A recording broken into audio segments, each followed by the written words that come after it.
we have entitled this transmission the Interstellar Enneagram. Enneagram generally being a word in your language that represents the number 9. But this is not arranged exactly in the way that many of you are familiar with the Enneagrams that you use on your planet. This is really just a matrix of 9 squares in a square, 3 rows of 3. And they are, each box, representative of what we have talked about before, generally speaking, a permission slip, visual representation of different frequencies of energy that are representative of different civilizations. In essence, you could say, like a phone number for that particular dimensional realm, that particular civilization. A frequency that if you focus on it, meditate on it, look at it, get in alignment with that visual that is representative of that energy stream, that domain of consciousness, will aid and assist you in connecting more readily as a permission slip to that particular frequency of reality and make it a little bit easier for you to connect and align with and receive information from the representative domains that exist within this particular 9-box matrix or Enneagram. Now, as you can see, there are 9 colored boxes in the center of this diagram, generally representing on the bottom row the idea of the ancient Orion systems, the Anunnaki energy, the Grey Federation, and in the middle row, left to right, the idea of our civilization of Essassani, or in our upgraded state, Shakani. The middle box is representative of you, Earth. The idea on the right-hand side will be the representational symbol for the Yael, or in our ancient language, the Shalanaya. On the top row, you will see the representation of the diagram, the symbol for the vibration of the Sirius star system. In the center, the Arcturus vibration. And on the right, the Pleiadian systems. Now, you will also notice that there are some open boxes around the edges that contain different words. Now, for those of you who may be joining us in zero gravity with no particular orientation, the word hypersapien should be at the top, just in case you were wondering. We will get to describing exactly what those mean in another part of this transmission, but for now, again, the labeling of the box, the open box at the bottom, underneath the matrix of 9 says Proto-Sapien. At the top it says Hyper-Sapien. To the left it says Reptilian. And to the right it is the new hybrids. Now that you have this basic diagram, this basic Enneagram, we will now take you through a little bit of the vibrational history and relationship of each, one at a time on the bottom row, to your world and how you share their vibration, how you share their history, what is relevant for you to understand at this time. Tomorrow of your time in that transmission, we will deal with the middle row, and on your Sunday transmission, we will deal with the top row, and also the open boxes that surround them, to give you a more complete picture of the vibrational relationships that you have ongoing on a variety of levels with these civilizations and dimensions of consciousness. So, let us begin.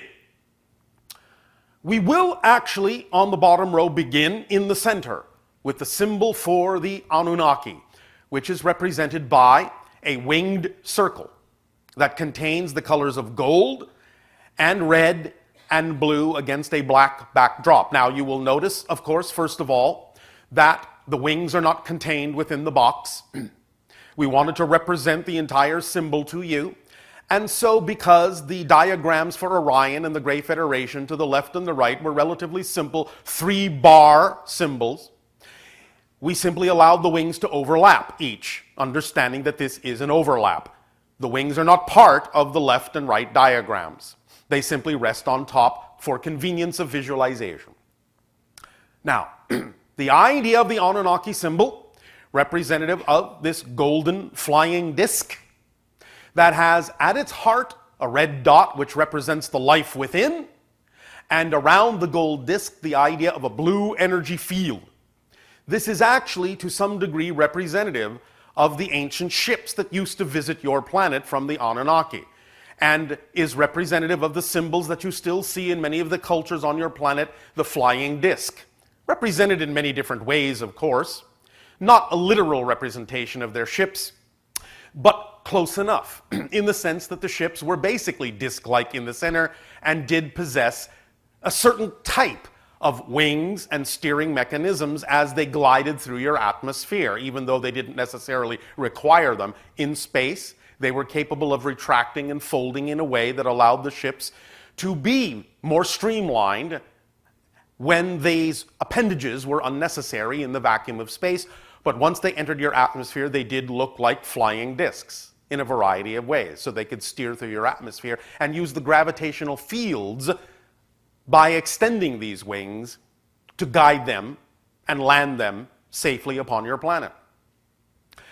As many of you already understand, the Anunnaki are the extraterrestrial civilization generally responsible for the alteration of your genetic structure from what you would call the natural hominid that existed on your planet, called Homo erectus, to the idea of now what you call yourselves to be Homo sapien.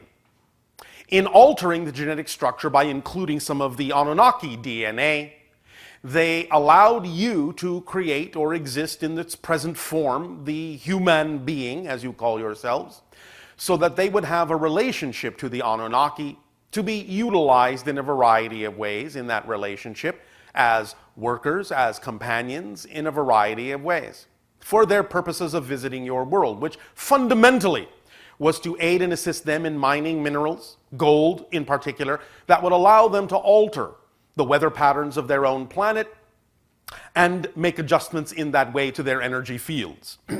Now, the group of Anunnaki that actually visited your world, that was originally consigned to find those minerals and bring them back to the home world, were actually, to begin with, assigned to simply do this task themselves. Eventually, they found that this was something that was relatively difficult for them to do on their own, and so they believed they needed what you would call a workforce in order to aid and assist them. And knowing that there was a natural indigenous being upon the planet that was similar in form to them, they understood that they could genetically alter it to aid and assist them in this way by upgrading it, so to speak, to something more similar to their own form, and thus, by creating that force, allow that force to work in the mines to extract the gold and other minerals that they require, eventually also developing a long-term relationship with them in a variety of ways, even to the point of companionship many, many years after that. Now, this began somewhere around 500,000 of your years ago in the general areas that you call the Middle East and the African continent. And those branches of the hominid species that were not altered genetically by the Anunnaki evolved on their own in parallel to the human beings on your planet that the Anunnaki had created. And those that were not altered eventually evolved into the form you now call Sasquatch. So the idea is that if you had not been altered at all, today you would all be Sasquatch. But because you were altered, because you were evolved in that way, you became human beings. This also allowed for certain kinds of incarnational experiences to happen that would be very different than the incarnational experiences of Sasquatch, or Yeti, or Bigfoot, or whatever you wish to call that branch of your cousins. Now, they evolved in a very natural way, which allowed them to have a much closer connection in many ways to the idea of nature, and allowed them to develop abilities and skills that you do contain, but in a sense have forgotten that you have because of the alteration. Their abilities and skills as Sasquatch allow them to actually enter interdimensional states, passing from parallel reality to parallel reality, different dimensions to different dimensions, which is why they are so difficult to find on your planet when they don't want to be found. Nevertheless, getting back to your story, the branch that you became, eventually there were also interminglings between some of the humans of the time and the Anunnaki on the world, and these created births natural births of beings that you have in your legends come to call the so-called demigods and so forth. Now, the Anunnaki were much taller in general than you are. And some of the earlier races on your planet of humanity were also much taller than most of you, although you are regaining not only your height again, but also your longevity, because in times past, a lot of the genes were passed along to the human beings that were genetically created that allowed them to live for hundreds of years, because the Anunnaki lived for thousands of years.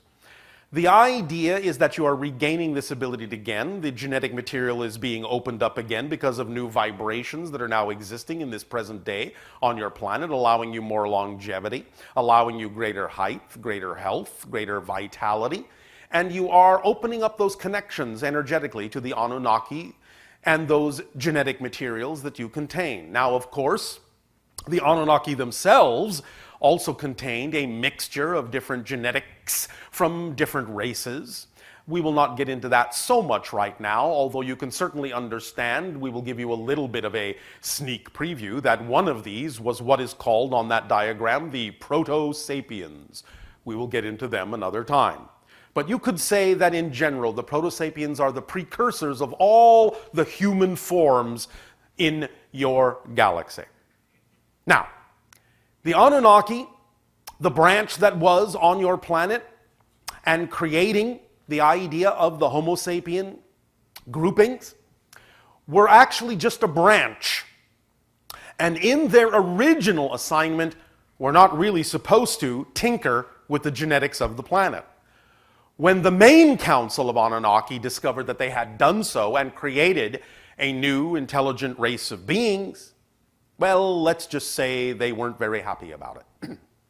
They actually recalled that Anunnaki contingent from the Earth and in many ways left you to your own devices, allowing you to grow on your own, to evolve on your own with some degree of guidance from them, because they felt responsible in allowing that contingent of Anunnaki to create you. They felt responsible to guide you to some degree, although it was not the original plan.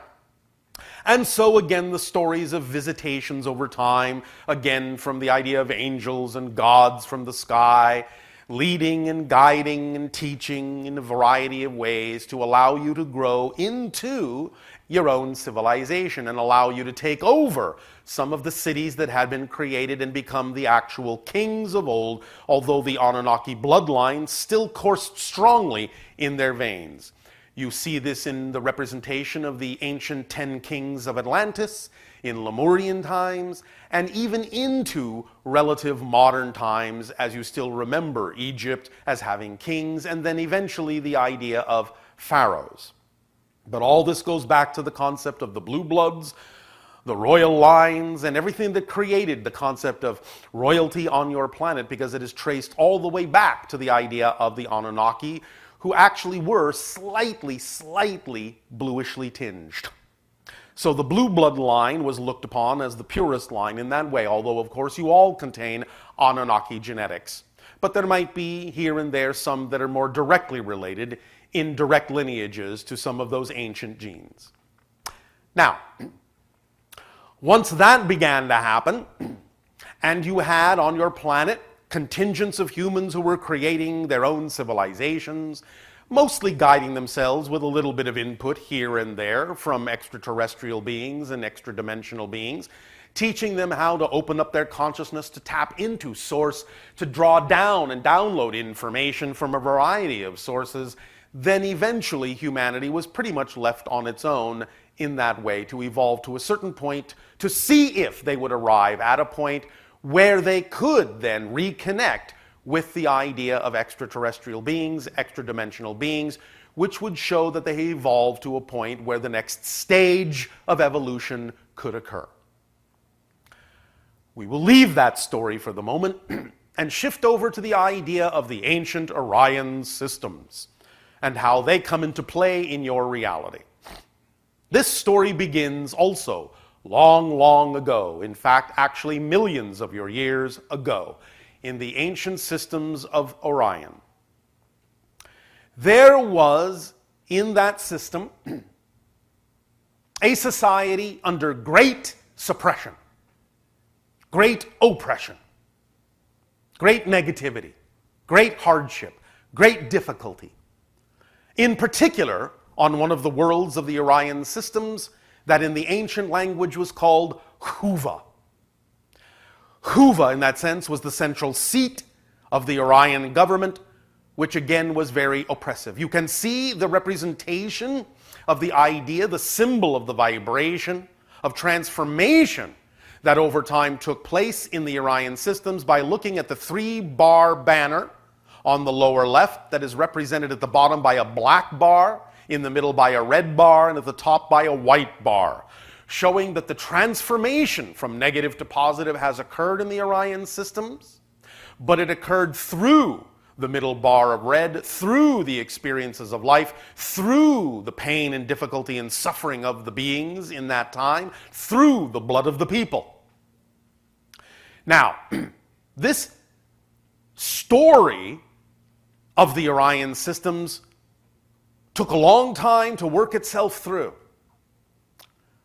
There were resistances, what you would call underground movements, in the Orion systems, fighting against the suppression, fighting against the oppression, fighting against the negativity. The translation of those resistance fighters in your language would be the Black League. The Black League took their name as the idea of being invisible, being in the dark, being hidden, being surreptitious, so they could fight the fight they believed they had to fight against the oppressive governments of the ancient Orion systems. However, one of the very great lessons they learned in that time was the idea that if you fight fire with fire, you just get more fire.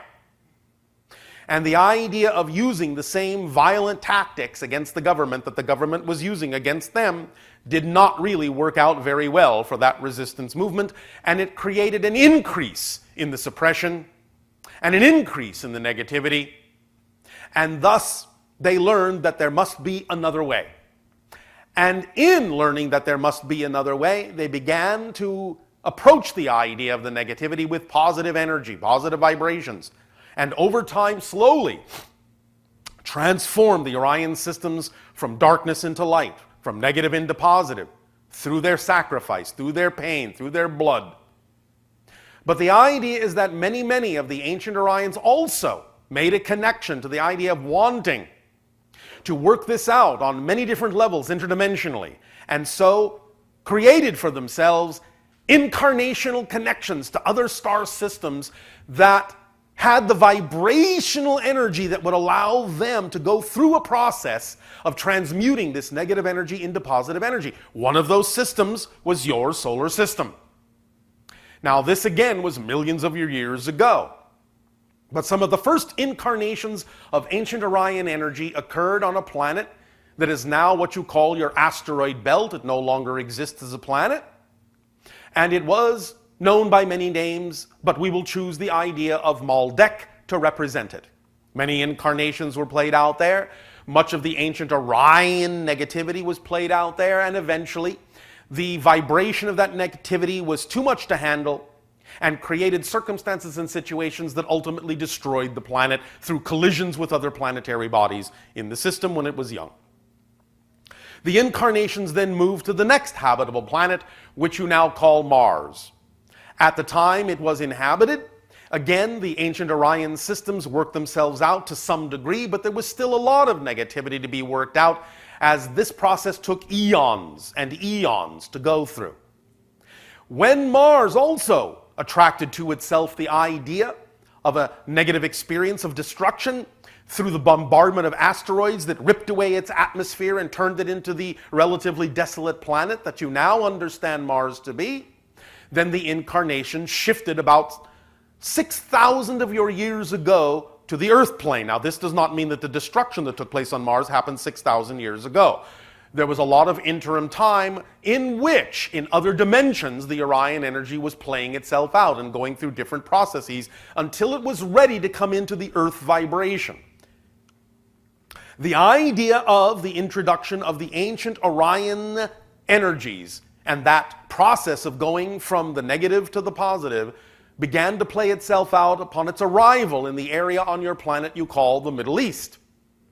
And in this way, it introduced a lot of that ancient negative energy that has still to play itself out on your planet, although it is transforming in this day and age. But as you can see by the banner of the Orion ancient systems, of the red and the black and the white, you will see this throughout your history in oppressive societies, especially what you would call the Nazis. In that was their colors as well. So you will recognize that this ancient negative Orion energy is playing itself out in a variety of ways through many of the things that are going on now on your planet with respect to terrorism, with respect to warfare, with respect to all these kinds of energies that are now getting themselves out on the table, out in front of all your faces, so you can finally decide if you are truly done with this process and transmute all this negativity in a positive way into light, without the idea of having to go through the suffering, the strife, the struggle, and the pain, and the shedding of the blood that is represented by the red band in this system. You have arrived now at this point, and in recent times, where the vibrational energy allowed you to be ripe, shall we say, to interconnect with what we are loosely calling the Gray Federation, which is represented by the banner on the lower right, in the three stripes of black, gray, and white. Now, as we have told the story, in general, the gray beings are a number of different things. They are an amalgamation, a federation of a number of different things. They're not really all lumped into one thing, although there are connections, which is why we are utilizing the term federation to represent the connections between the different factions of beings that you might recognize in general as grays, and all the different varieties in which they come. However, do understand that, as we have already laid out for you, the grays are not really alien beings. Most of them, the ones that you are dealing with on your planet, are a race of mutated humans from a parallel Earth that destroyed itself. Once they had created a very high level of technology on that parallel version of Earth, much, much higher, much far beyond where your technology is now. But because they were so focused on the idea of technology and intellectuality, eventually they sacrificed the concepts of emotionality and looked upon this as an inferior state of being. They began to become very disconnected from nature, began to focus on these ideas in a variety of ways that allowed them to let their planet, in a sense, go to seed. They no longer really took care of the nature. They allowed themselves to strip mine, allowed themselves to deforest, allowed themselves to change the climate in such a way, all in the name of their technology, so that they ultimately looked up and realized that their planet was fast becoming uninhabitable to such a degree that even their technology could now no longer really do anything about it. And at this point, they had also taken themselves so far, altered themselves in such drastic ways in terms of their genetics, their technology, their biology, that they really were almost part human and part machine, and thus could no longer relate to the idea of nature in a variety of ways, but realized that what they had done was going to create a situation where their race would completely eventually die out. They no longer had the ability to reproduce. And so they realized that in order to perpetuate their species, they began experimenting with a number of things. First, because their environment was becoming less and less and less habitable, they moved themselves into underground cities. And in those underground cities, they experimented with their genetics and began to clone themselves over and over and over again, eventually, of course, realizing that this was a dead end. They, even with their technology, could not replicate the original human DNA. They knew they needed viable, vibrant, natural, original human DNA to introduce it back into their genetic structure if they were going to have any chance at all of perpetuating their culture. And so they realized that the only way to extract that would be to use their technology to tunnel into parallel realities where they knew humans must still exist, such as yours, and find the DNA that they require to create a hybrid race, one civilization of which we are, to allow their culture to perpetuate itself. So this they did, and created many different hybrid civilizations, which we will get into again tomorrow of your time. Nevertheless, in expanding into parallel realities as these mutated humans you now call the Greys, they eventually created a variety of different versions of themselves and also encountered in those parallel realities different varieties and different versions of themselves, including one that was actually native to the star system you recognize as Zeta Reticuli.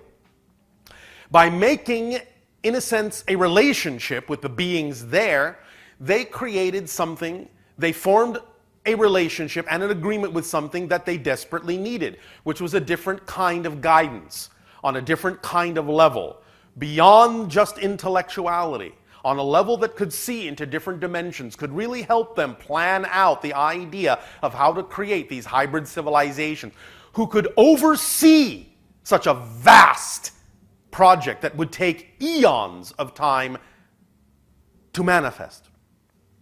Once they encountered these beings in the Zeta Reticuli system, they formed and developed a relationship with them to allow them to become the overseers of all of this plan, all of this agenda.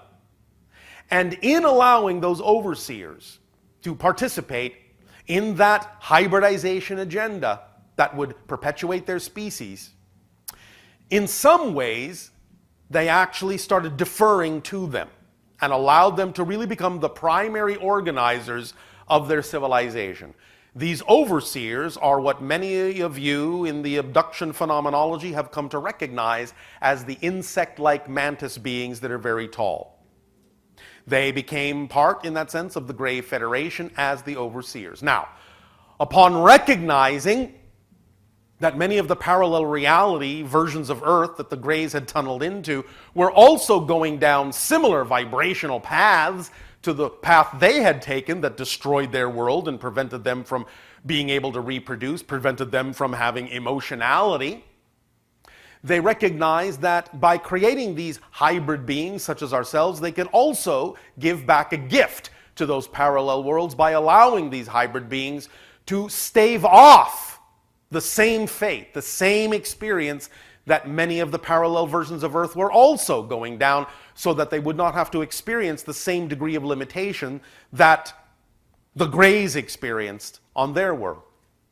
And so this is one of the reasons why we are sharing information with you this day of your time, and for the past 30 years, and in a variety of ways, to allow you to understand that you don't have to take the same negative path, that you can change your destiny, that you can awaken to your understanding of consciousness in such a way that you can create a reality for yourself that is quite different than the reality path that they took.